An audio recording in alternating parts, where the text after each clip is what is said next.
ॐ नमो भगवते वासुदेवाय। ॐ नमो भगवते वासुदेवाय। ॐ नमो भगवते वासुदेवाय। Hare Krishna. Welcome to Bhagavad Pravaha online series on the 11th canto of Srimad Bhagavatam. Today is the last episode of the 11th canto. In the previous 5 episodes, we have covered the 11th canto up to 26th chapter, and today we will complete the last 5 chapters, chapter number 27 to chapter number 31. In the previous 27 chapters, we have seen the conversation between Nimi and Navayogendras up to the 5th chapter, and after that we began the description of Uddhava Gita, and in Uddhava Gita, the teachings of Lord Krishna to his dearest devotee Uddhava. We have seen how Krishna explained the section of 24 gurus, then the Sankhya teachings given by Hamsavatar to the 4 Kumaras, and also we have seen various other episodes of Jnana, then Karma and Ashtanga, then a very elaborate and detailed, deep description of Bhakti Yoga, and also we have seen in the previous episode especially the songs of Avanti Brahmana, which is called Bhikshu Gita, and the song of Pururava, which is called Aila Gita. So Avanti Brahmana's song, which is called Bhikshu Gita, is a song of detachment. So how a devotee who has developed the spirit of renunciation considers that his own mind is the cause of all problems in his life, and he will not blame anyone, including the devatas or planets or other living entities, as the cause of his suffering. So one's own material mind that makes one identify with one's material body brings all kinds of suffering in this world.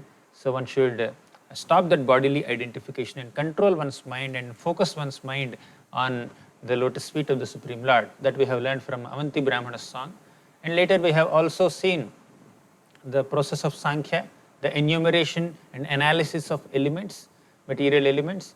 And later we have also seen the analysis of the 3 material modes. Then we have seen the song of Pururava called Aila Gita. So Aila Gita is also a song of detachment, because Aila or Pururava is called Aila because he is the son of Ila.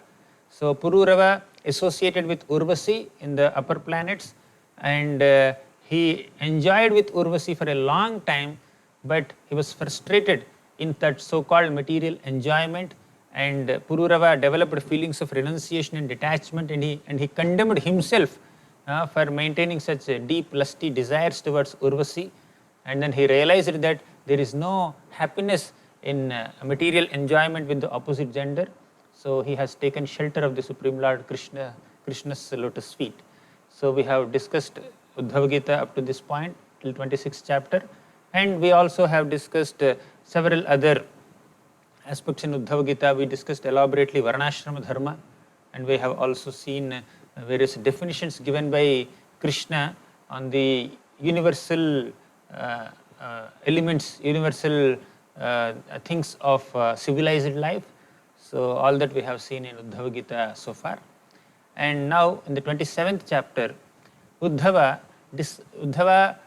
requests Krishna to describe the process of deity worship. So deity worship is also a part of Bhakti Yoga, and sometimes this deity worship, the process of deity worship, is also called as Kriya Yoga.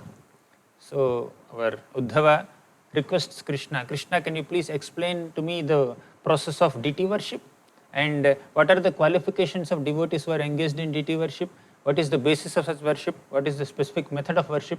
So like that Uddhava asks Krishna to elaborate on the process of deity worship. So Krishna says that great sages have emphasized on the process of deity worship, and Uddhava even says about the parampara of deity worship. He says that, "O Lord, you have personally taught the process of deity worship to Brahma, and Brahma taught it to Brahma's sons, and then also this deity worship process is taught by Lord Shiva to his wife Parvati. So like that, deity worship has been taught by you and your representatives, the great demigods and Mahajans also." So basically, deity is a form of the Supreme Personality of Godhead made with elements available in this material world. So a deity could be made of stone, a deity could be made of metal like brass, a deity could be even made of paint also. So the deities are worshipped by three methods: Vedic method, Tantric method, and a mixed method where Vedic method and Tantric method both are involved. So Tantric is Pancharatric prescriptions are there to worship the deities, and the deities can be made of 8 kinds of materials. Stone deities. You can carve the deities with marble, black marble or white marble. So that is stone deity. Then wooden deity. Lord Jagannath's deities are wooden deities. And then metal deities. You can carve brass deities. Then deities can be made of earth also. Deities can be made of sand also. Then mind. Within the mind also one can make the deity form of the Lord and worship. Then deities can be made of jewels also. So deities can be made of any of these 8 elements, and the main ingredient for deity worship is one's own love and affection and feelings towards the Supreme Lord. So the Lord accepts the devotion of the devotees, and with that devotion, if the devotees offer various offerings including patram, pushpam, phalam, toyam, then the Lord is very eager to accept those offerings in the form of a deity. So deity is the most accessible form for the practicing devotees of the Supreme Lord. So there are 2 types of deities. Some are permanent deities and some are temporary deities. Permanent deities means a deity is carved, say for example out of stone, and the presence of the Supreme Personality of Godhead is invoked in that form of the Lord which is made of stone, and now once the prana pratishtha or installation of the deity happens through the prescribed methods mentioned in the scriptures by a pure devotee or an acharya, then that deity is non-different from Krishna. So it has been, the deity may be made of stone, but once the prana pratishtha is done, it's no more stone, it is directly the Supreme Lord Krishna, and one has to worship the deity and feed the deity, decorate the deity, bathe the deity, and do various upacharas to the deity according to the prescribed rules and regulations, and that worship is accepted by the Supreme Lord Krishna when it is offered with great love and affection. So that's permanent deity. Once the prana pratishtha is done for a deity by a pure devotee and installed in the temple, that's permanent deity. Sometimes the deities could be made of sand or earth also. Then the deity is a temporary deity which in that small form of that Lord, the presence of the Supreme Lord can be invoked by chanting prescribed mantras, and then the Lord is invited into that form, and once the worship or ritual is completed, then we request the Lord to just go away. So the Lord is called for, he is welcomed, and then once the worship is done, the Lord is requested to go away. So that's like temporary deity. And there are permanent deities that are installed in temples and they are worshipped for years and decades and centuries, and for several yugas also. So these are the types of deities and the forms of deities, materials in which the deities are made. Then how to worship the Supreme Lord? There are so many rules and regulations. So Brahmanas who worship the Lord's deity form will chant Gayatri mantra, and then whatever is obtainable can be offered to the Lord. So it is said that if you offer pure water of holy rivers like Ganges or Yamuna, it's very good. But if one does not have access to such waters, then one can invoke the presence of those holy rivers in whatever pure water is available locally. So we can invoke the presence Gange, Yamuna, Chaiva, Godavari, Saraswati. So we can invoke the presence of holy rivers by chanting mantras. So basically deity worship can be done according to time, place and circumstances with the best possible ingredients. So we have discussed in the 4th canto of Srimad Bhagavatam, where Narada Muni instructed little 5-year-old Dhruva Maharaj to worship the deity form of the Lord in the forest of Madhuvan. And because he is a small child, he is living in forest, he may not be able to carve a beautiful marble deity or a brass deity. So he was asked to make a small form of the Lord with earth, with some mud only. So then with whatever ingredients are available locally in the forest, with some berries or leaves or fruits, he can worship the Lord. So in that context, Prabhupada very elaborately describes that deity worship can be done according to the rules and regulations and according to time, place and circumstances under the instruction of a devotee. So if one has the best possible ingredients available, if one can afford for very expensive ingredients, then the Lord can be worshipped very gorgeously. But if one is poor, when one is in a certain geographical location where he or she does not have access to such great ingredients, then one can offer a simple worship. It's according to one's capacity. But the most important thing in deity worship is love and devotion and affection and sincerity, and that's what is ultimately pleasing to the Lord, not the external things. So Krishna says very clearly in this chapter, in this shloka you see, Bhuryapi abhaktopahritam name toshaya kalpate gandho dhupah sumanaso deepo annadyam cha kim punah. So when a proud person, wealthy person, arrogant person, he makes offerings to the deities of the Lord, thinking that I am a great person, I am donating to the temple, I am maintaining the Lord. So with that kind of mentality, if someone makes some offerings, then the Lord is not very excited or eager or impressed or pleased with such offerings. But when simple people offer some whatever they can afford with love and devotion, then the Lord is very happy and eager to accept such worship. So most important thing is love and devotion. So that attitude of worship is more important than the magnitude of worship. Yes, magnitude is also important. We have to worship the Lord as gorgeously as possible, as elaborately as possible, offering the best possible ingredients. But behind all these externals, the internal thing that the Lord is impressed with is devotion. Devotion is the most important element. So any small offering also, if it is done with devotion, the Lord is impressed. That's what he says, tapatram pushpam phalam toyam yome bhaktya prayachati tadaham bhakti upahritam ashnami prayatatmanah. So bhakti word is used twice in that beautiful shloka of Bhagavad Gita, and Krishna repeats that shloka when he was speaking to his friend Sudama. So Sudama was a friend of the Supreme Lord Krishna, and he was a very poor Brahmana. His wife begged 4 handfuls of poha, this flat rice, and then packed in a torn cloth and gave it to Sudama, and Sudama took that little gift, little flat rice, and came to Krishna's Dwaraka palace. Then Krishna very eagerly accepted that flat rice, and then he started eating it, saying that, oh my dear Sudama, I am very pleased with offerings of love and devotion. Magnitude of the offering is not as important as the attitude behind the offering.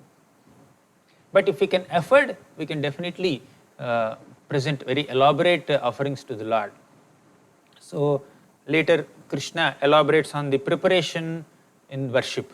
So one has to sit in proper direction prescribed facing the Lord, and one has to sanctify oneself externally and internally. One has to bathe nicely with water and decorate one's body with tilak, auspicious marks, and also one has to remember the Supreme Lord and purify one's mind also. External purification is needed, internal purification is also needed.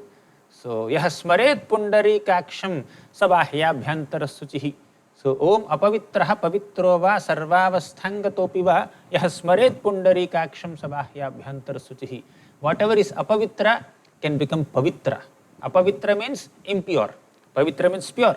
So any impurity can be completely purified by smaret pundarikaksham, by remembering the lotus-eyed Supreme Lord Krishna.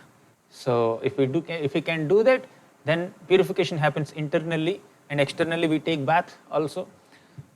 So then one has to prepare all the vessels and bowls and other paraphernalia for worship. So mainly one has to keep 3 achaman cups. So one is padya, second is arghya, third is achamaniya. So padya means we need to offer water to the Lord to wash his feet. That is called padya. Then arghya means water to wash hands. Then achamaniya means water to wash mouth. So these three things are offered to the Lord before beginning the worship. Then one should also chant Gayatri mantra if one is initiated as a Brahmana, as a Dvija. Then one has to offer an asan to the Lord, and then offer all kinds of paraphernalia for worship. And one should also worship the Lord's paraphernalia, including his Sudarshana Chakra, then Panchajanya, his different weapons, sword and club, Kaumodaki, Gada, bow and arrows. And one should also offer worship to Lord's Kaustubhajam and Srivatsakal. And also one should worship the Lord's associates, including Nanda, Sunanda, Garuda, Chanda, Prachanda. There are different associates. And also one should worship different devatas who are accompanying the Lord by doing prokshana. So these are various elaborate procedures of deity worship. And also deity worship involves some very crucial elements.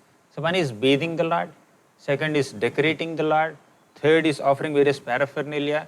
Then another thing is offering food items to the Lord, that is called bhoga offering, nivedana. Then there are many other special sevas also. So bathing the Lord is done with scented waters. When you can put some flower petals also in it and tulsi leaves in it, and then bathe the Lord. That is also called abhisheka ceremony. And you can offer on special occasions, one can even offer panchamrita snana, means bathe the Lord with honey, then yogurt and milk and sugar water. So in this way one can offer panchamrita snana, then panchagavya snana, and then many other auspicious items are used. Some medicinal herbs and then scents and sandalwood mixed water, all these are used to bathe the Lord. Then decorating the Lord with very beautiful ornaments and garlands and garments and flowers, and then offer incense and lamps, and there are 16 kinds of upacharas done to the Lord, offering the ghee lamp and all that. Then also bhoga offerings. There are 4 kinds of bhoga offerings. Chaturvidha Shri Bhagavat Prasado. 4 kinds of foods are offered to the Lord. And also one can massage the Lord and then show a mirror to the Lord. Once you decorate the Lord nicely, Shringar, then you can show a mirror so that the Lord can see his own beauty in the mirror. And even the beginning of the worship, when you wake up the Lord, you can even offer datun also for brushing his teeth. So we see the deity as a person, not as just like a statue or some doll, not moving doll, not like that. So the deity is a person. It is by the Supreme Personality of Godhead, Krishna's mercy, that he has manifested himself in the form of a deity, which we can access, we can worship, we can offer prayers to the Lord. Sincere prayers are heard by the Lord. So sometimes, occasionally, we can even do fire sacrifices, and one needs to meditate on the form of the Lord. And by doing so, there are so many results. So secondary results are mentioned here in the 51st and 52nd shlokas. So by offering land to the Lord, one can attain sarishti mukti, that is attaining same opulences as the Lord. Then by installing a deity, one could become king also. By building a temple, one can even become the ruler of 3 worlds. By worshipping and constructing temples, one can attain Brahmaloka. By doing all these 3, one can attain even Sarupya Mukti. But these are all secondary results. But the primary result and ultimate goal is we are worshipping the deity form of the Lord to exclusively and eternally take shelter of his lotus feet in the spiritual realm. So devotional service has to be performed without any material motivations, without any expectation of some results or benedictions. But if they come like a byproduct, but our end product is developing love for the Lord. So we are expressing our gratitude towards the Lord by worshipping him with a sincere attitude, with whatever possible magnitude we can afford. So then one should never steal the property of the Supreme Lord. So sometimes the Lord is offered with very expensive ornaments. Sometimes they may be made of gold also, diamonds also. But if a greedy person sees these valuable ornaments or dresses and other paraphernalia offered to the Lord, then he steals it, so that's a very great offense. So these are certain rules and regulations for deity worship, and it's a very elaborate thing. And we completed 27th chapter. Now we will enter 28th chapter, where the Lord further briefly describes Gnana Yoga in short. So there are certain statements in the Vedic scriptures. So some of the statements of the scriptures are Bheda Vakyas. So Bheda Vakyas means those statements in the scriptures that emphasize the difference between the Lord and his energies, including the universe or the living entities. So living entities are his energies, they are his superior energy, and this universe, material universe, is his inferior energy, the material elements, earth, water, fire, air, ether. We have seen in the Bhagavad Gita also, Bhumi, Rapo, Analo, Vayu, Khammano, Buddhirevacha, Hankara iti yamme bhinna prakriti rashtada. They are energies of the Lord, but they are separated energies of the Lord. But Mamaivamsho Jiva Loke Jiva Bhutas Sanatanaha. But the living entities, the Jivas, are Krishna's expansions. They are like Swamsha, they are like Vibhinnamsha. They are like the Amshas of the Lord, or Mamaivamsho Jiva Loki. So they are also Amshas or expansions of the Supreme Lord. They are also energies of the Lord. So Apareya mitastvanyam prakritim vidhime param. So understand that this Jiva is superior to this material energy. So the Jiva is energy of the Lord, the material universe is energy of the Lord, and the Lord is supremely spiritual. There are certain statements in the scriptures that emphasize the difference between the Lord and his energies. They are called Bheda Vakyas. And there are certain statements in the scriptures that emphasize the non-difference between the Lord and his energies. So they are called Abheda Vakyas. We have discussed it before also, that energy has no existence without the energetic person. And energetic person has no meaning without energy. Thus energy and energetic, they both are together, one and the same. At the same time, they can function differently also. So they are one, that's why that is Abheda. They are different, that's why there is Bheda also. So they are simultaneously true. So that's why we have Bheda Bheda Tattva, and it's sometimes it's beyond our conception. That's why it is called Achintya Bheda Bheda Tattva. So that's the philosophy. Next, the Jnanis, there are two kinds of theories. There is Vivartavada and next is Parinamavada. So Vivartavada is the theory of illusion. Some philosophers say that the world is false and the Supreme Brahman is without any change.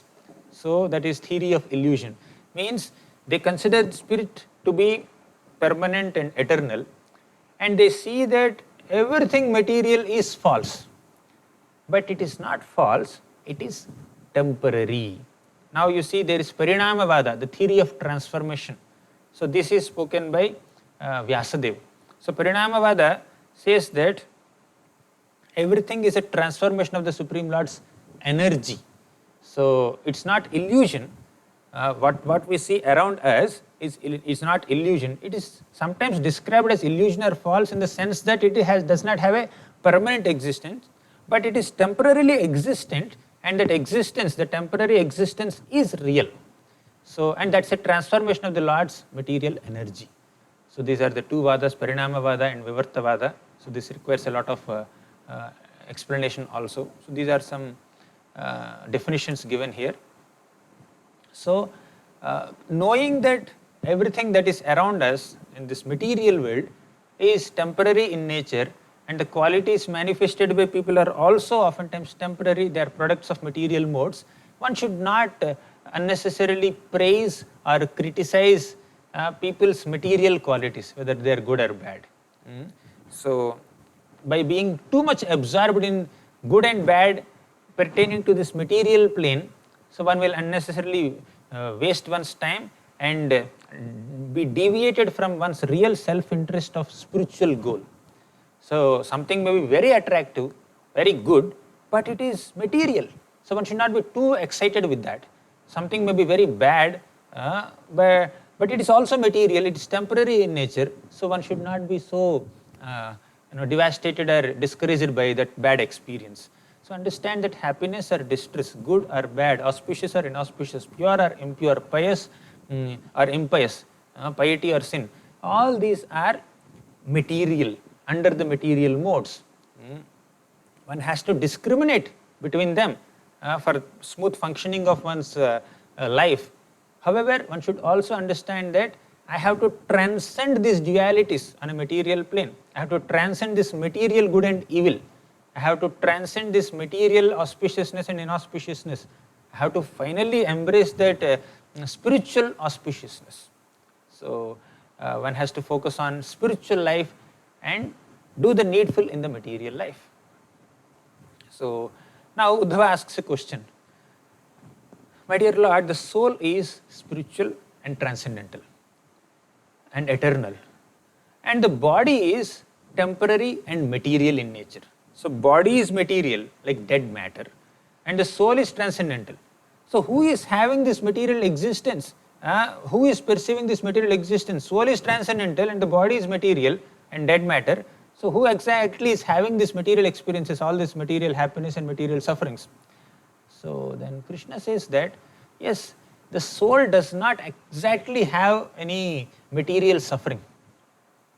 And the body, which is made of matter, like it cannot have any experience of suffering or happiness. It's just matter, dead matter. But when the spirit soul enters this material body, the body starts animating. And when the spirit soul identifies this with this material body, then there is suffering. So actually there is no suffering for a soul who does not identify with material body. But when that identification is strong, then there is suffering. We have discussed this in the 3rd canto, 7th chapter also. In the 4th canto, there is a beautiful example. Now, you take a coconut, green coconut, and inside the coconut there is coconut pulp and coconut water.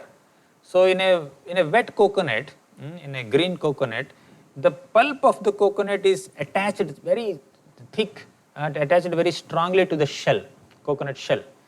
But if you dry that green coconut, it becomes very brown and dry, becomes old, then the pulp inside the coconut will get detached from the external shell. You can just even shake it and you can hear the sound. All the water got evaporated and the coconut pulp has become very dry. You can get oil from it also, and it's totally disconnected from the shell. If you just break it, you can get one like big coconut pulp is totally separated. So similarly, there is Jivan Mukta. Jivan Mukta means a person who is living in this material world, in a material body, but he is Mukta, liberated. Because such a Jivan Mukta does not identify himself with the body. Once the bodily identification is destroyed by a Jivan Mukta, then all the material happiness or distress, suffering, all these things will not affect the soul. So to the degree, for example, somebody owns a car. So this person becomes very happy because he owns a very nice car. But if the car gets damaged for some reason, or the car's some parts are broken because he met with an accident or something like that, then to the degree he has attachment to that car, to that degree he will feel discouraged or devastated or feel unhappy. But if someone else's car is broken, so this person will not have any emotions or feelings so much, because he is identifying as the owner of his own car, not someone else's car. So basically identification and attachment creates happiness or distress.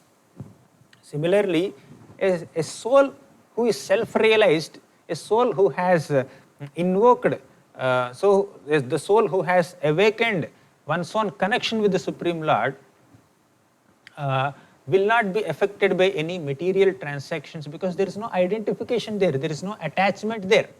So when somebody has given up the bodily attachment, then one will become transcendental to material happiness and suffering. And that's a very advanced stage. It cannot happen overnight. By sincerely practicing bhakti yoga, one can come to that level of advancement. But Jnanis focus mainly on just getting detached from this material world, thinking that everything is matter. But devotees, while staying in this material world, in this material bodies also, they understand that even this matter is also manifested by the Supreme Lord's energies, and things that are there in this material world also can be utilized in Krishna's service. So, while being in material bodies also, devotees pick up different things, material things only, and spiritualize them by offering them to the Lord. Now, a flower on a plant, it is material. It's made of matter. It's a product of material element earth.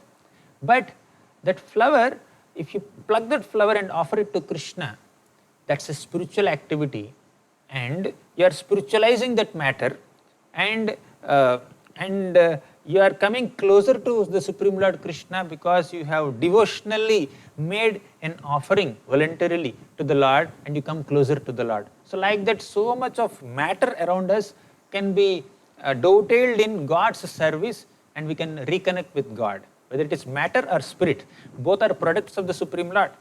So when we just get detached, when we get detached from matter, identify ourselves with the spirit, as spiritual beings, but we don't try to connect with the supreme spiritual being, then there's something wrong with that whole practice. So one needs to transcend these material dualities. At the same time, one should also develop love towards the Lord. So attachment to the spirit, attachment to the Supreme Lord, plus detachment from the material world. So both should happen together. And in the name of detachment from the material world, one need not relinquish things in the material world that we can potentially engage in Krishna's service. So one should be detached from money, but one can engage that money in God's service. One can engage that money in building a temple. One can engage that money in purchasing a garland and offering it to the Lord. So instead of saying that, oh, this is material, I will not touch it. So devotees, Vaishnavas, understand the temporary nature of the material world and engage in God's service. So it's like dreamy situation. So we have discussed these examples before also. So one should get rid of false ego. And all these practices, spiritual practices, can most effectively be performed under the guidance of a Vaishnava Guru. So take shelter of a Guru. Attain transcendental knowledge from that Guru. You can see the chart, that flow chart. So attain transcendental knowledge from Guru. That is like picking up sword of knowledge. And cultivate bhakti by repeated hearing about God and then chanting the holy names of God. And that regular process of hearing and chanting, or Shravanam and Kirtanam, is like sharpening the sword of bhakti that we have received from Guru, sharpening the sword of spiritual knowledge. Then with that sword, cut the false ego. Means with deep spiritual knowledge and realization that comes through service to Guru and under guidance of Guru, one can cut down the false ego. False ego is basically falsely identifying oneself with material things. It could be material body.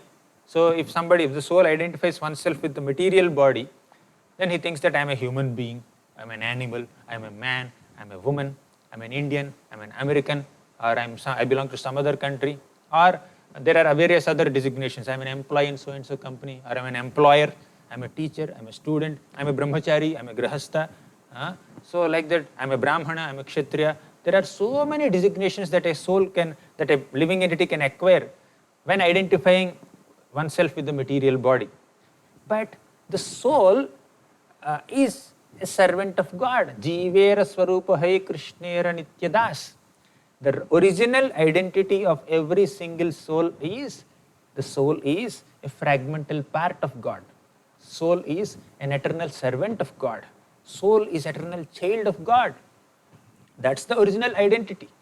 But when that soul is entrapped in a material body, all these temporary designations of being man, woman, then Indian, American, black, white, tall, short, and other designations like I'm a CEO or I'm an employee, I'm a clerk. So all these temporary designations will manifest. So one should cut down all those designations. One may have to act according to those designations responsibly, dutifully to maintain one's material life, but at the same time, in the heart of the hearts, one should understand that I have my eternal relationship with God, and all other things are temporary. So, in such a detached spirit, one can transcend this material existence. Understand that Lord is the only reality. So, in this way, Krishna describes some gnana, and then finally, in the next chapter is 29th chapter, Bhakti Yoga. So, Uddhava requests Krishna, so I have learnt a lot of knowledge from you, gnana from you, so please also describe some bhakti and conclude. Before concluding, you please describe bhakti. So, recommend something very easy for people to follow. Then, our Uddhava requests Krishna, tells Krishna that those who take shelter of you in great ecstasy can be approached by you very intimately. So Brahma was given a lot of mercy by you. You have given a lot of mercy to Hanumanji also. So like that, one who approaches you with great devotion will derive intimate mercy from you. So the living entity's first gratitude should be towards the Lord, especially because the Lord maintains us and enlightens us not only in the form of a super soul, but also in the form of Guru. So Guru is also representative of the Lord. So he says in this shloka, Naiva payantyapachittam kavayastavesha brahmayushapi kritam ruddha mrudah mudah smarantaha yontarbahistanubhritam ashubham vidhunvan acharya chaityavapusha sagatim virnakti. So one cannot repay one's debt towards the Lord. We are all indebted to the Lord. That does not mean that I will clear the debt and my relationship is gone. We can never clear the debt of the Lord. So that's the nature of Lord's mercy.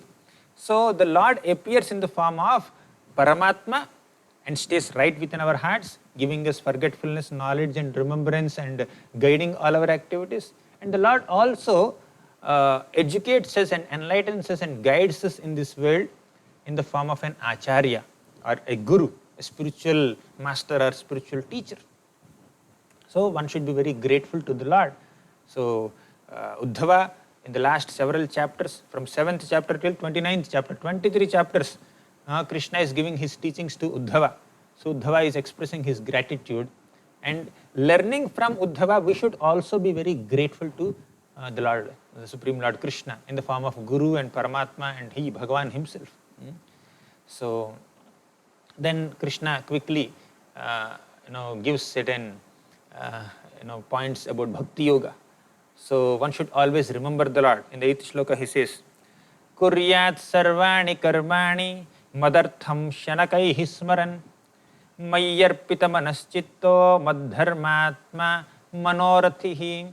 So he says that Kuryat sarvani karmani, perform all your activities madartham, for my sake, Krishna is saying. So do all your activities to please me. And Shanakai Smaran, gradually you come to the stage of Smaran. Smaran means remembering the Lord. Then Mayyarpita Manaschitto, and offer your Manaha, means mind, Chitta, consciousness completely to me. Mad Dharmatma Manoratihi, and you develop devotion unto me. So this is the teaching of Bhakti Yoga. We should hear about Lord, we should render service to the Lord, we should remember the Lord. So actually remembrance of the Supreme Lord Krishna is the essence of entire Bhakti Yoga. Smartavya satatam Vishnor vismartavyo najatuchit. So one should always remember the Supreme Lord Krishna. One should never forget Krishna. So this is the essence of all the practices that we do in Bhakti Yoga. However, to come to the stage of constant remembrance of the Supreme Lord Krishna does not happen overnight. It does not happen for a average struggling spiritual seeker. So one has to engage one's senses and intelligence in Krishna's service and eventually come to the stage of absorbing mind completely in Krishna. So that's why even in Bhagavad Gita also Krishna says that Mayyeva mana adhatsva mayi buddhim niveshaya. So Mayyeva mana adhatsva means absorb your mind completely in me. Full remembrance. That's the highest stage of devotional service, as we see in the example of the gopis of Vrindavan. We have seen the example of gopis. Yado hane vahanane mathanoapalepa prenkankhanar bharudito ksanamarjanadau gayanti chainamanuratta dhiyo shrukanthyo dhanya vrajastriya urukrama chittayanaha. Means while milking the cows or threshing the grains or sweeping the floors of Vrindavan or swinging on swings or caring for their babies or whatever household duties they may be doing in Vrindavan, all the gopis are constantly absorbed in the thought of Krishna 24 hours. So that is the highest stage of devotional service where one's mind is totally dedicated to Krishna. Mayyeva manadhatsva. If one cannot be on that stage of constantly remembering the Lord, then my buddhim niveshaya, engage your intelligence in Krishna's service. Thinking about means planning for Krishna's service or studying scriptures and absorbing intelligence in the Lord's Nama Rupa Guna Leela. That's the next thing.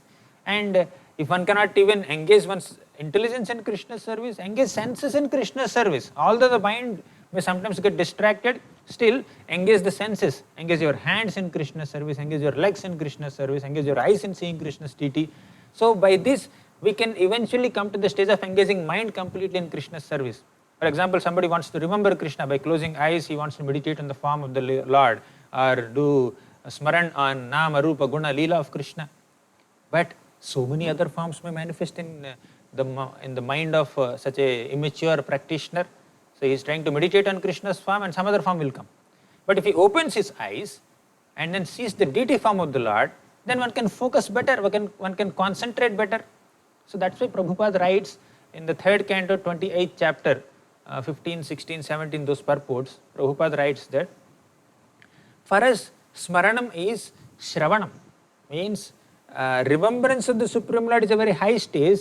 If we cannot directly accomplish that, we should do shravanam. By hearing about Krishna, we can absorb better than by closing eyes and trying to remember Krishna. That will come eventually. And for us, smaranam is archanam. By worshipping the deity form of the Lord, we can absorb ourselves better and we can concentrate on the form of the Lord better than by closing our eyes and then trying to remember. So like that, Prabhupada translated these high principles into very practical activities. So a little bit of deity worship and then some shastric study for the engagement of intelligence and some chanting of the holy names of the Lord 16 hours at least in the morning to engage our mind, and throughout the days we are doing various services to engage the senses. So that's how Prabhupada has given a full package of engaging our body, intelligence and mind in Krishna's service, and eventually then gradually coming to the stage of constantly remembering Krishna always like the gopis. Then further the sloka says, Deshan punyan ashrayeta madbhaktaihi sadhubhir shritan devasura manushyeshu madbhakta charitani cha. So one should take the association of devotees. Bhakti is best practiced in the association of devotees. So bhakti means devotional service. There are so many devotees who are performing devotional service. So if you associate with them, your devotional service becomes very easy. So that's why Krishna emphasizes that you need to go to holy places and then try to associate with the devotees there, and under their guidance practice devotional service. And the devotees of the Lord appear in various forms. In the animal species, the devotees appear like Hanumanji is a monkey, then Jambavan is a bear, and even demon species also the devotees appear, Bali Maharaj and Prahlad Maharaj. And devotees may appear as birds also. That vulture Jatayu was a great devotee of Lord Ramachandra. So then Garuda was a mighty eagle. So, and demigods also, like for example, Narada Muni is a Devarshi, he is sage amongst the Devatas. So in this way devotees appear in various species, in various forms. So one should just worship them and then take guidance from them in performing bhakti. And one should also celebrate festivals by singing and dancing and doing other exhibitions of royal opulence. So festivals give us very special opportunities to worship the Lord in various ways. One can cook for the Lord, one can decorate the Lord, one can make garlands for the Lord, one can offer abhishek to the Lord, and one can hear about the Lord on those festival days. So thus festivals give us very, very great opportunities to absorb oneself in the Lord very nicely, and the deities are worshipped during festivals in a very very gorgeous manner. One can take advantage of these festivals to come closer to the Lord. So in this way Krishna summarizes the teachings of bhakti, and in the 20th to 22nd shlokas Krishna establishes the superiority of bhakti. He says, Yesha buddhimatam buddher manisha cha manishinam yat satyam anrite deha martye napnoti mahamritam. He says that buddhimatam buddhir, very intelligent people, people who are very smart and very diligent and very advanced in their intelligence, take shelter of the process of bhakti yoga and take advantage of the teachings of the Supreme Lord Krishna and practice bhakti.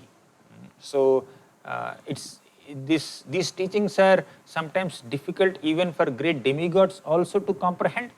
So one should take advantage of these teachings, and Krishna personally says that I will give my very self to those devotees who accept these teachings and implement them and then perform bhakti unto me. So Falashruti is one who recites these teachings of the Supreme Lord Krishna in the form of Uddhava Gita, it will be purified day by day. And by hearing these teachings of Uddhava Gita, one will not be bound by karma. So, and Krishna says that, my dear Uddhava, I have given you very comprehensive teachings in this Uddhava Gita that are highlighting bhakti. So, beyond this, there is nothing more for you to know. This has everything. So, in Uddhava Gita, we have seen so many teachings, 24 gurus, how to use one's intelligence to acquire more and more knowledge from this natural phenomena. We have seen that. And we have also seen in Uddhava Gita the teachings of Jnana or Sankhya, then Ashtanga, then Karma, then mainly Bhakti, then Varnashrama Dharma, and enumeration of material elements, then the songs of Avanti Brahmana and Pururava, Aila Gita and Bhikshu Gita, and we have seen the process of deity worship. So like that, so many such episodes are there. In Bhagavad Gita, Krishna spoke only philosophy, but in Uddhava Gita, along with philosophy, Krishna also recounted certain historical narrations of Avadut Brahmana in 24 Gurus episode, of Pururava in Aila Gita, of Avanti Brahmana in the Bhikshu Gita, 23rd chapter. So like that, he also quoted certain historical narrations and then elaborately presented the teachings of bhakti along with other Vedic paths also. So then after this, Uddhava offered his gratitude to the Supreme Lord Krishna. That completes Uddhava Gita, and Uddhava fell at the feet of Krishna and offered obeisances to Krishna, and he started speaking, oh my dear Lord Krishna, my ignorance is completely destroyed. Definitely Uddhava was not in ignorance. Uddhava is representing a common man and taking all these teachings from Krishna, and Uddhava is expressing his gratitude to Krishna. And he said that you have mercifully bestowed this knowledge upon me. Who else can give up such a master like you, my dear Lord? So please instruct me. How can I attain undeviated attachment to your lotus feet? Then Krishna said that I have given you teachings of Uddhava Gita. Now I have an instruction. The instruction is, please go to Badrikashram. So during my manifest pastimes, I have gone to different places. I stayed with the devotees of Vrindavan, then Mathura, then Dwaraka. Then I went to other places like Kundinapur, then Mithila, then Sutala Loka, then Yamaraj's planet, Samyamipuri, and then Swargaloka, Indra's planet also. So I went to different places and gave my association and darshan to different people, but I could not go to Badrikashram. So I want you to go to Badrikashram and give my message to all the sages living at Badrikashram. Then Uddhava circumambulated Krishna and started to go to Badrikashram. So then Uddhava was overwhelmed with feelings of separation from Krishna. So then that completes the 29th chapter. We'll enter the 30th chapter. So after Uddhava left for Badrikashram, he went to the forest. He went towards Badrikashram, but he could not proceed. We will come back to Uddhava's case and then discuss what happened. Then meanwhile, Krishna went to the Yadus. So Krishna had a meeting. In the first chapter, we have seen that the sages cursed the Yadu dynasty. So that the Mushalam or the Gada or the club that is born out of Samba's so-called pregnancy will become the cause of the destruction of the entire dynasty of Yadus. The sages cursed like that, and we have discussed it. And after that, Krishna told all the Yadus that we should go to Prabhasa Kshetra and perform certain rituals and purify ourselves by conducting sacrifices and giving charity to Brahmanas and all. We have discussed all these things in the previous episodes. Now, because Uddhava became overwhelmed with feelings of separation from Krishna, Krishna taught Uddhava Gita to Uddhava from 7th chapter till 29th chapter. So now we are coming back to the main storyline. So where Krishna goes back to these Yadus, Dwarkavasis, and then tells them that let us go to Prabhasa Kshetra. So let us go and do rituals there. Then seeing so many disturbances in Dwarka, Krishna addresses the Yadus. There are terrible omens in Dwarka. This is all because of the curse of the sages. Now let us go to Prabhasa Kshetra. So we will take bath there, we will worship the Devatas there, and we will give charity to Brahmanas there, and then we will be purified. Then all the Yadus go there. Not all the Yadus went to Prabhasa Kshetra. We have discussed earlier that amongst the Yadus, some Yadus are the eternal associates of the Supreme Lord. They are meant to be going to the spiritual world, Dwaraka. And some Yadus are the portions of the demigods. So Krishna has taken only those Yadus who are the portions of the demigods from Dwaraka Dham to Prabhasa Kshetra.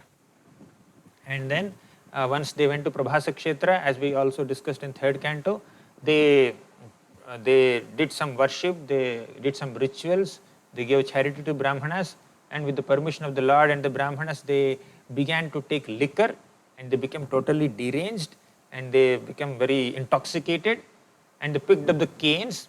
These canes grew from the powdered club. So when Ugrasena told the Yadu boys to grind that mushala, grind that club into small bits of powder and then throw it in ocean. So all that powder came on the bank of the ocean and they grew into canes. So all these Yadus picked up those canes and started beating each other. They started quarreling with each other. They spoke harsh words towards each other, and in anger they picked up these canes and they started beating each other so that they destroy each other. And even Krishna and Balaram also became furious, and then they picked up canes and they also started beating the Yadus. You can see in that picture. So it was a very ghastly and violent disappearance Leela of Krishna and of all the Yadu dynasty. Then once the Yadus are annihilated in this way, because no one on the planet has the power to kill or destroy Krishna's family members, the Yadu dynasty. So Krishna orchestrated this Maushalya Leela where Yadus destroy each other instead of someone else coming and destroying Krishna's family members. So after this incident where all the Yadus got annihilated, then Lord Balaramji sat on the shore of this water and he started meditating on the Supreme Lord, and he merged himself within himself and he left the mortal world and ascended to the spiritual world. Then seeing the departure of Lord Balaram, Lord Krishna went and sat under a Pippala tree in his four-handed form. So his form is beautiful in this four-handed form, it's described. So at that time, we have discussed in the 3rd canto of Bhagavatam. So Krishna instructed Uddhava in Dwaraka. So Krishna taught entire Uddhava Gita to Uddhava in Dwaraka and instructed Uddhava in Dwaraka to go to Badrikashram, and Uddhava proceeded towards Badrikashram.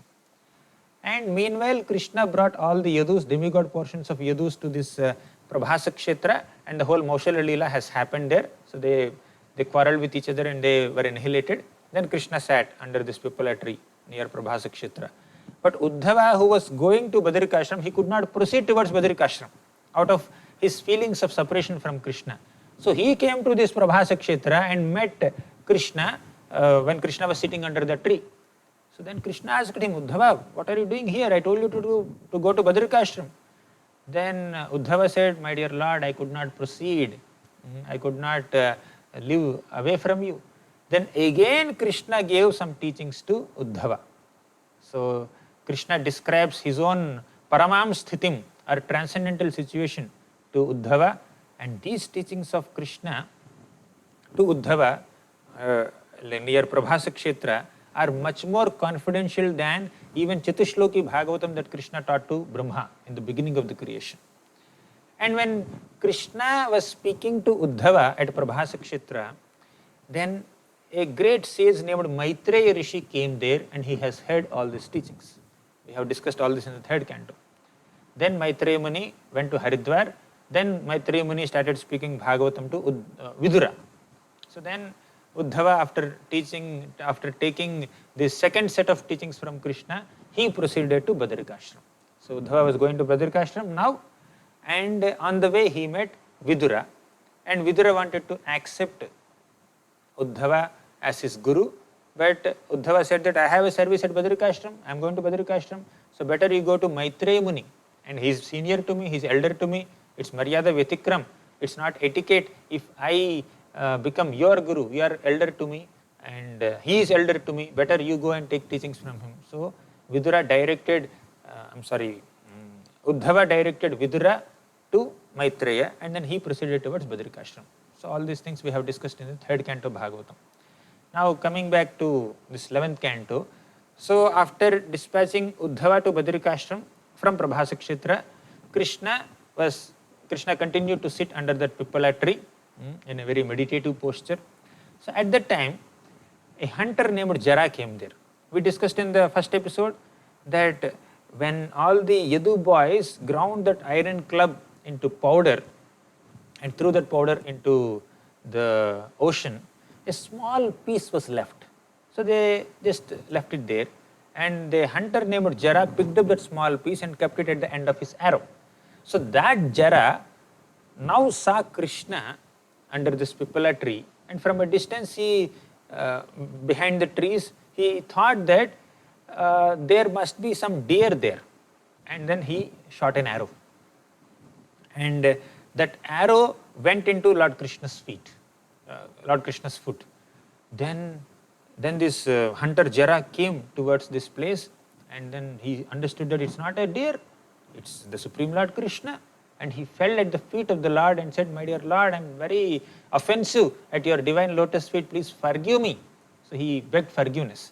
Actually, such a ghastly war has happened amongst the Yadus. Yadus were in thousands and thousands of numbers, and then they started fighting with each other in such a ghastly war ambience. A deer cannot come there. So this Jara mistook. And actually all these incidents are happening by the will of the Lord, orchestrated by the Lord's potency.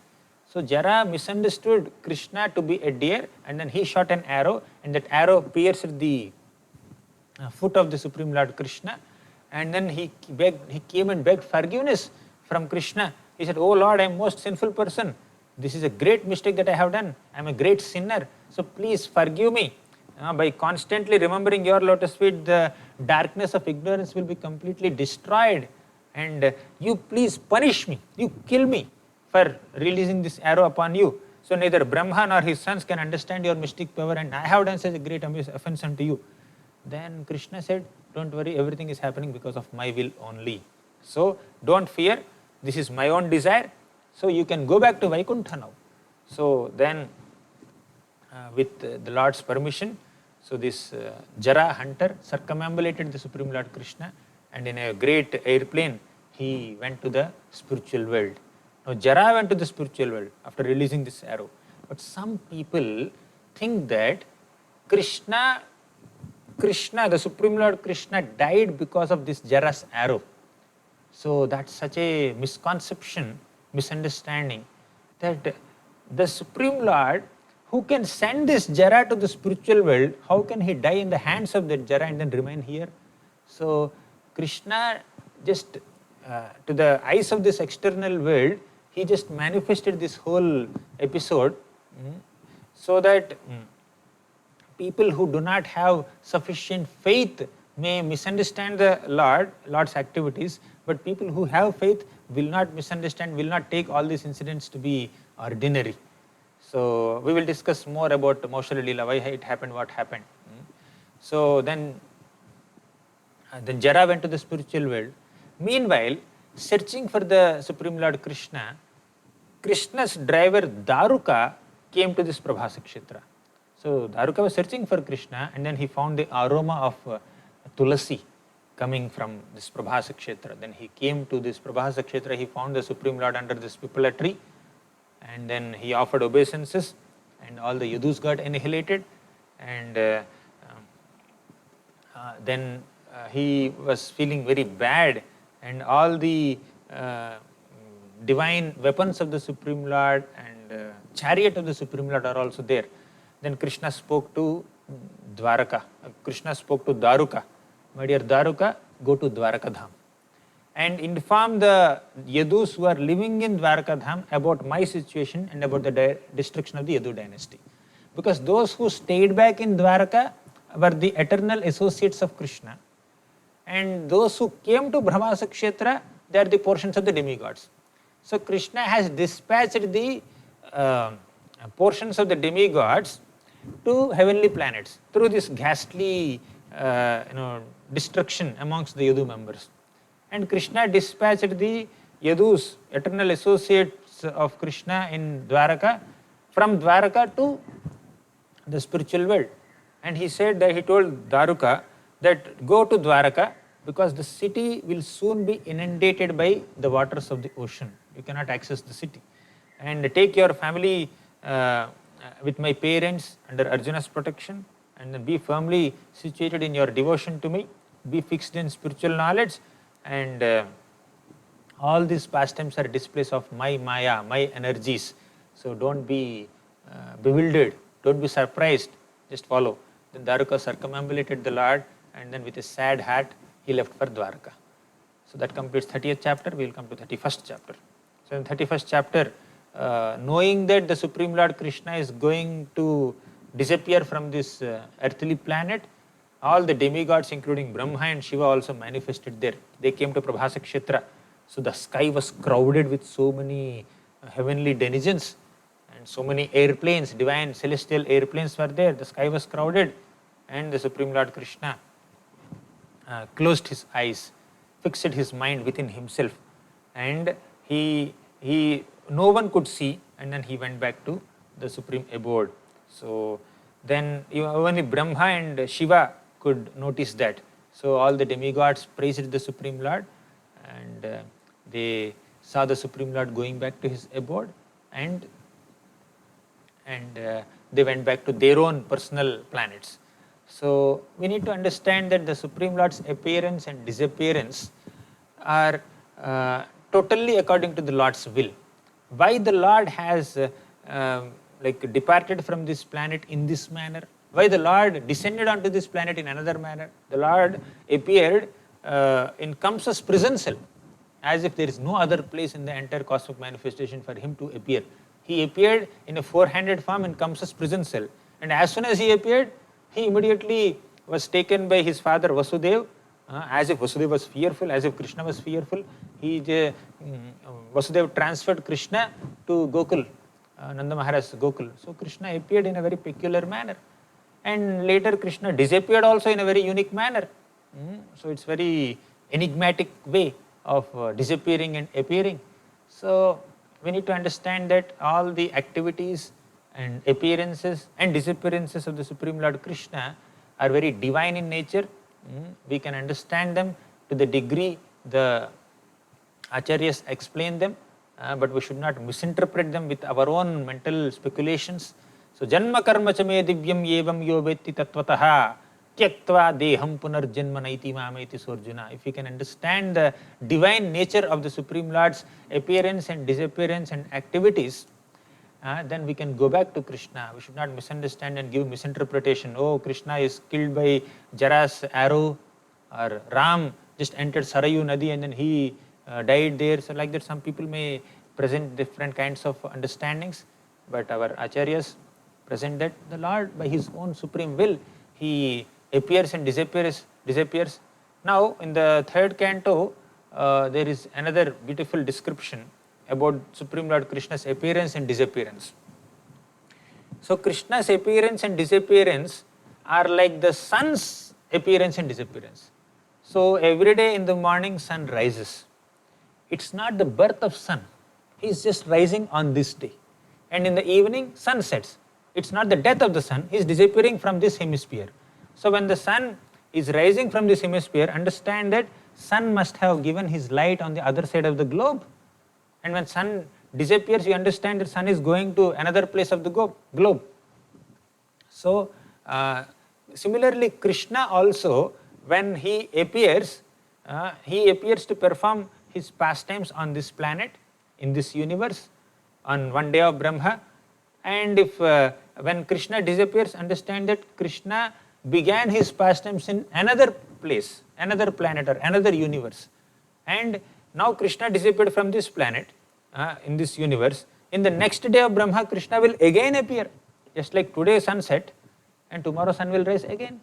Similarly, Krishna ended his pastimes, concluded his pastimes here in this universe today, and in the next day of Brahma, again in this universe, Krishna will begin his pastimes. So one should not think that ending of Krishna's pastimes is death or beginning of Krishna's pastimes is birth. Krishna's pastimes are eternal. They are Nitya Leelas. They are eternally going on in some universe or the other. So the Lord has chosen to disappear in this way.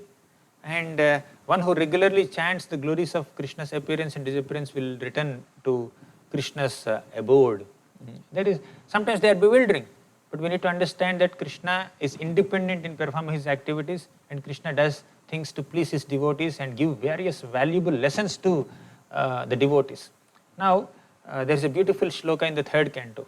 Uddhava only says, Karmanyani hasya bhavo bhavasyate Durgashrayotha bhayat palayanam Kalatmano yat pramada yutashrama Svatman rate khidyati dhir vidamiha. Karmani anihasya means, karma means activities, aniha means one who need not perform any activity. So Krishna is not obliged to do any duties, but he performs so many activities, just to set an example for common people. So person who has no activities is doing activities. That's sometimes bewildering. And karmani anihasya bhavo abhavasyate. The Supreme Lord Krishna is unborn, he has no birth, but still he takes birth. That is also bewildering. But he takes birth to please the devotees.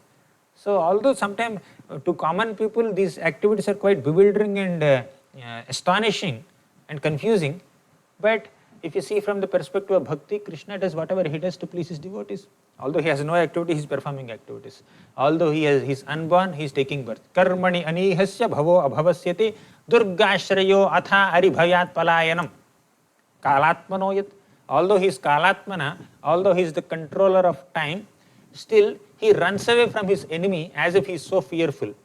When Jarasandha was trying to attack Krishna and Kalayavana was trying to attack Krishna, Krishna ran away from them. So then Durgashrayo, he has erected another city in the middle of the ocean, Dwaraka city, and then he took shelter there. So it's bewildering. Why Krishna has to do it? So Krishna defeated Jarasandha 17 times, 18th time he just ran away from him. It's a little confusing sometimes. Then Durgashrayo aribhayat palayanam kalatmano yat pramadayuta ashramaha svatman rate. Svatman rate means Krishna is self-satisfied. He takes pleasure in himself. He doesn't need anything beyond himself for his satisfaction. But pramadayuta ashramaha, Krishna takes pleasure in his household life with 16,108 queens. If he is self-satisfied, he doesn't need anything beyond himself for satisfaction. Why should he have so many wives and leading so many household duties? Khidyati dhir vidamiha. Trying to understand all these activities, one's intelligence will get completely bewildered. Khidyati dhir vidamiha. Even learned people also may sometimes get confused or astonished or surprised or bewildered in trying to understand Krishna's activities. That's why Krishna says, Name viduhu suraganaha prabhavam na maharshayah. So, aham adirhi devanam maharshinam tu sarvashaha. It is not so easy to understand Krishna and Krishna's activities. But to the degree Acharyas revealed to us, we can definitely understand Krishna's activities. We may not understand completely. Our understanding of Krishna and his activities may be incomplete, but it should not be incorrect. So we will understand Krishna's activities to the degree Acharyas revealed to us. We will understand the bona fide explanations to the best of our capacity, and we can come closer to Krishna and become dear to Krishna. Now, you see, this Yadu dynasty's annihilation happened in such a peculiar manner, enigmatic manner, ghastly manner. There are multiple reasons for it. We discussed some of them in the first episode. We will discuss more now also. Some of the Yadus, because of their close connection with Krishna, were behaving little whimsically. So Krishna did not like this. So Krishna was thinking that because they are my family members, they should not claim credit for their activities, or they should not be thinking that they are so great, they are gods, and they should not be expecting common people to just worship him and all that. So devotees should be humble. So because of our close connection with some exalted personalities, we may sometimes attribute that their exaltedness upon ourselves, and we may look down upon common people.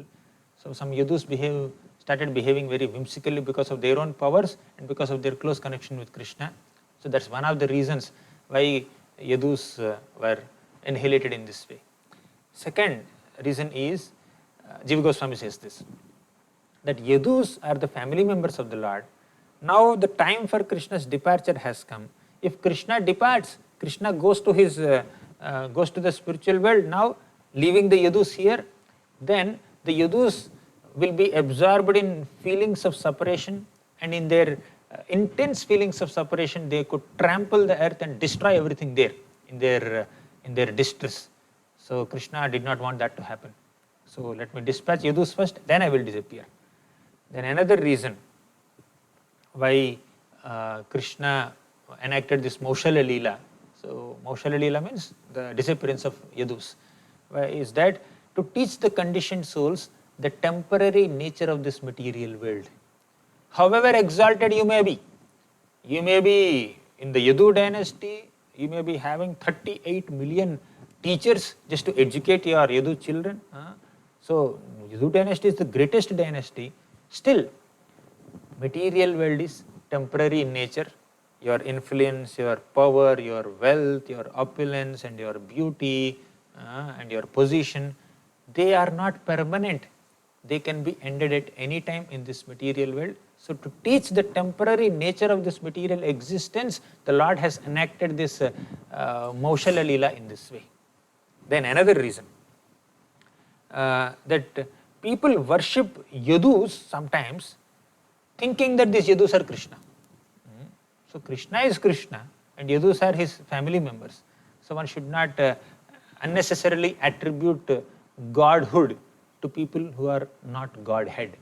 So Krishna is the supreme Godhead, and other people they have their own positions. One should not unnecessarily, common people should not just worship. So that's why Krishna said, I will just remove my descendants from the vicinity of this material world, so that people just identify me only as the Supreme Lord. So then also Krishna wanted to demonstrate the power of Vaishnava Parad. The Yadu dynasty members like Samba and other young boys of Yadu dynasty, they mocked the sages. They joked with the sages. They dressed Samba like a pregnant woman and brought in front of these great sages like Narada Muni and then Vishwamitra and many others, and told, oh sages, can you just predict whether this pregnant woman gives birth to a boy or girl? So it's like it's unnecessarily playing with these Vaishnavas and mocking them and joking with them and playing with them. So Krishna says that if somebody offends Vaishnavas, if somebody mocks Vaishnavas, Even if they are my family members also, I will not spare them. So one should always respect Brahmanas and Vaishnavas. So Krishna wanted to show the effect of aparadh to Vaishnavas and Brahmanas. So one should always respect them. Then also, without qualification, a descendant of a great dynasty or a lineage may think oneself to be very important and then expect other people to to worship him or respect him. So that's why Krishna just removed the Yadu dynasty from the vicinity of this material world so that nobody can claim like that later. So in this way there are so many other reasons. Apparently Gandhari cursed. That's why Krishna's dynasty got annihilated. But all these are apparent reasons, but the main reasons are these. Krishna wanted to give multiple messages. And also Krishna wanted to demonstrate that intoxication is bad. Because Yadus, when they went to Prabhasa Kshetra, they drank liquor and then they became so intoxicated and they started speaking harsh language towards each other. Then they picked up the canes and then fought with each other. So Krishna also wanted to demonstrate that intoxication must be avoided.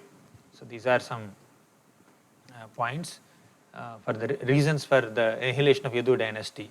One who faithfully engages in hearing and chanting the glories of the Supreme Lord Krishna in this way can easily go back to Godhead.